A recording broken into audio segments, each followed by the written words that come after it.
Every small bakery starts with a dream: fresh bread, pastries, and a loyal customer base. But how do you transform that dream into a thriving business? Let's knead into it. First, know your niche. Are you the croissant king? Or perhaps the queen of quiches? Specialize and shine. Next, loyalty programs are your best friend. Offer punch cards or discounts to returning customers. Everyone loves a good deal.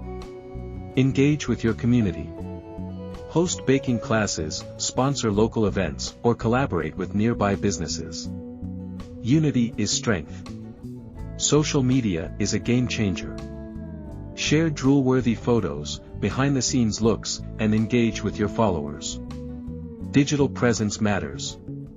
Feedback is gold. Encourage reviews, listen to your customers, and always strive for improvement. They'll help you rise.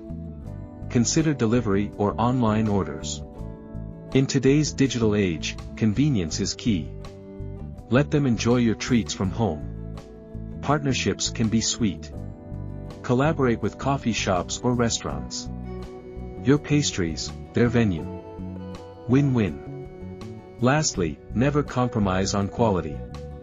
Fresh ingredients and love in every bite will keep them coming back. Growing a small bakery is a mix of passion, strategy, and community engagement. With dedication, your bakery will surely rise to the top.